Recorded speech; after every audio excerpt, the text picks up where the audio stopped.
24 on dialysis. How? Tell me about it. Let's dish.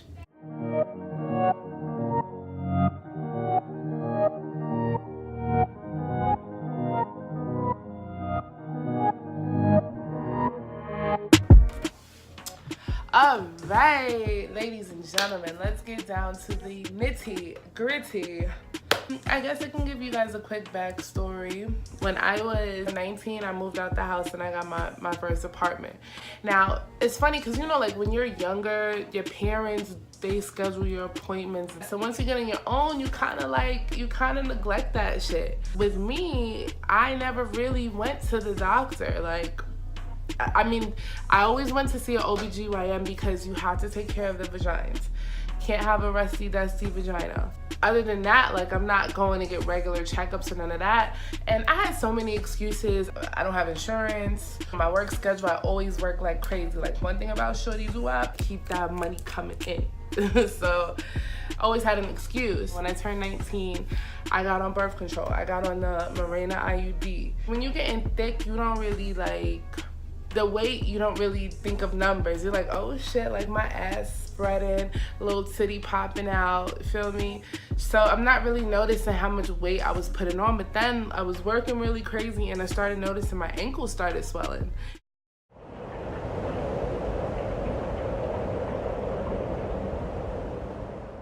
I was in the hospital for, I want to say like 2-3 days. They said I had edema, which was just, I was holding water in my body or extra fluid. They didn't really diagnose anything at that time, and they scheduled me for a shitload of follow-ups, but I didn't have insurance, and they billed me like $8,000 for my hospital stay. So it was a lot going on. So in my mind, I'm like, I'm not about to be going to these appointments and paying money. I gotta pay my rent, I gotta pay my con ed, I gotta stay looking good.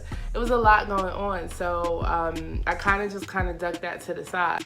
Eventually I started noticing I was getting like palpitations, like my heart would start beating so fucking fast, like this, crazy. And I don't know, like I just knew something was off.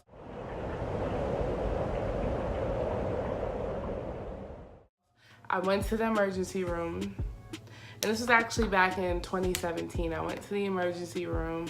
My blood pressure was 212. I don't know if y'all know a lot about blood pressure, but it's really not supposed to go over 140. Anything over 140 is high. Anything over like 160, 180 is crazy. Like, you're at risk of immediate heart attack at that point. I peaked at 212. They prescribed me some medication to take, and they discharged me. Once they saw I didn't have any insurance, they kicked my ass to the curb. They discharged me. I took the medication for a couple days, but it made me feel really fucked up. And at that time, I still didn't have insurance, so I never really got what I needed. So, I mean, after like a couple weeks after that, I was kind of concerned. I was keeping up with it. I was trying to like drink water and eat less salt and stuff like that, because in my mind, I'm attributing it to weight gain, because at this point, I didn't realize, but I put on 100 pounds during the course of my birth control. And it's so funny, I didn't know it was that much. When I hit the 5-year mark, and I was like, you know what, I want to take this out. I think I'm getting too thick. They told me, you know, from the time that we put it in to the time that, you know, you're here, you gained 100 pounds on the nose. I was 193. Well, I was 193 in 2012, and in 2017, I was 293. That was my highest weight. That was last October.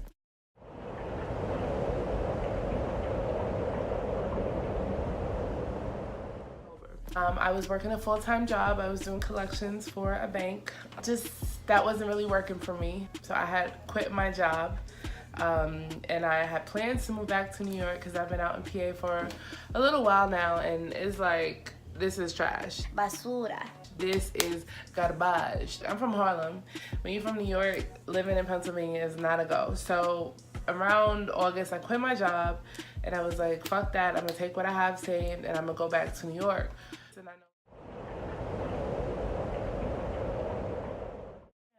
So when they took me in, they did my blood pressure. They're like, your blood pressure is 220, which is outrageous. You get what I'm saying? And honestly, my blood pressure, it's clear that it's been like that over the course of, from the last time I got checked in 2017, and probably way longer before than that. Immediately they do an EKG. They want to make sure my heart's okay, my heart's good. They do, I told them about the headaches, so they give me a CAT scan to make sure my brain is content. Yeah, a lot of knowledge in there.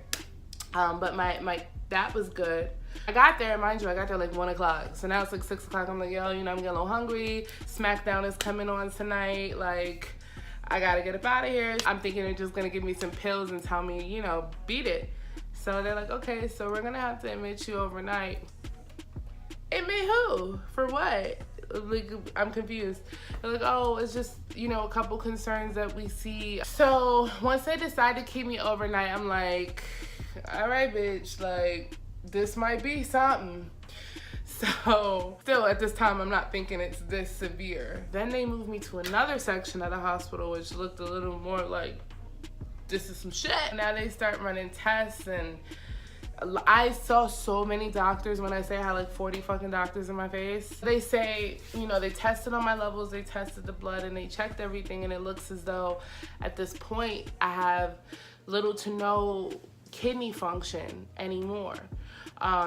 They said my kidneys functioned less than 10%, and at this point they were damaged beyond the point of repair. In that for me to continue to live, I would need dialysis. And for you to live a normal life, you're going to need a kidney transplant. I can't even tell you, you know what's crazy? Like, in that moment, I should have been more emotional, but I really wasn't. I took that so well. I was like, wow. Like, it wasn't, for me, it was like a wake-up call, like, bitch, you've been playing games. What the fuck you been doing? You get what I'm saying? Like, I knew shit was bad, but I didn't know it got this bad. You get what I'm saying? In my mind, I'm like, I'm young. You know, if it was something real, I'd fucking pass out or drop dead. But honestly, had I kept going the way I was, I would have. It was really at that point. I'm still trying to live my life as normal as possible. Like, I want to be very clear. Anything that I do is not for pity. I don't want people to pity me, but I do want to be real about shit, and I don't want to have to hide what's going on. I figured, I know I can't be the only person who's 24 years old on dialysis, but I was like, fuck it. I want to talk about it. Why not? This is my life now, so I'm on this journey. I figure, why not share my story? You know, I'm not hoping to gain nothing. I don't have no handout.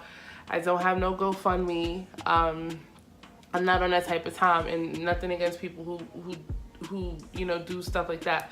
But this project, everything that I'm doing is just for the sake of me pursuing my passion, well, one of my many passions, and just sharing.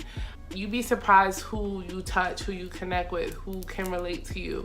And sometimes as people, we kind of just get stuck in a routine and we go with emotions, and sometimes we don't really understand other people's circumstances, and sometimes we're ungrateful for what we have, and you don't know when that can be taken away from you.